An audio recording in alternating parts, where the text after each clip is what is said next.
ചിറക്കടവ് ഗ്രാമത്തിന് ഭക്തിയുടെ രാപ്പകലുകൾ സമ്മാനിച്ച് മഹാദേവ ക്ഷേത്രത്തിൽ ശ്രീമദ് ഭാഗവത സപ്താഹ യജ്ഞത്തിന് തിരിതെളിഞ്ഞു. ഞായറാഴ്ച വൈകിട്ട് യജ്ഞത്തിന് സമാരംഭം കുറിച്ച് ഭദ്രദീപ പ്രതിഷ്ഠ നടന്നു. യജ്ഞാചാര്യൻ ചേന്ദമംഗലം ശങ്കരൻ നമ്പൂതിരി ഭാഗവത മാഹാത്മ്യ പ്രഭാഷണം നടത്തി. ഒന്നാം ദിനമായ ഇന്ന് രാവിലെ സൂതശൗനക സംവാദം, വ്യാസനാരദ സംവാദം, പരീക്ഷിത്തിന്റെ ജനനം തുടങ്ങിയ ഭാഗങ്ങൾ പാരായണം ചെയ്തു.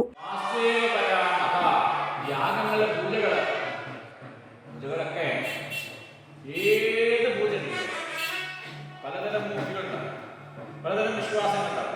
ഇതൊക്കെ കാരണം നിങ്ങൾ ഏത് ഈശ്വരനെയാണെങ്കിലും നിങ്ങൾ എവിടെയാണ് ആ രൂപത്തെ സങ്കല്പിക്കുന്നത്? നിങ്ങളുടെ ഹൃദയത്തിലാണ്, നിങ്ങളുടെ മനസ്സിലാണ്. നമ്മളിപ്പോൾ ആദികളെ വിളിച്ചെന്നാലും ശാസ്ത്രാവിനെ വിളിച്ചെന്നാലും കുഞ്ഞുകിടവനിക്ക് ഏറ്റവും കഴിവുകളൊക്കെ ആ രൂപത്തെ സങ്കല്പിക്കുന്നത് നമ്മുടെ ഹൃദയത്തിലാണ്, നമ്മുടെ മനസ്സിലാണ്. ഇപ്പം നമ്മുടെ മനസ്സിൽ പറഞ്ഞാൽ നമ്മൾ സങ്കല്പിക്കുന്നത് നമ്മുടെ ഉള്ളിലുള്ള ചൈതന്യത്തെ അതായിട്ട് കാണും.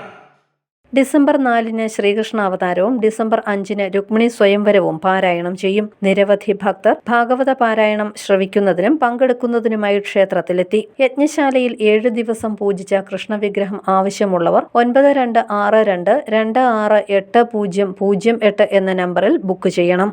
News bureau, Ponkunnam.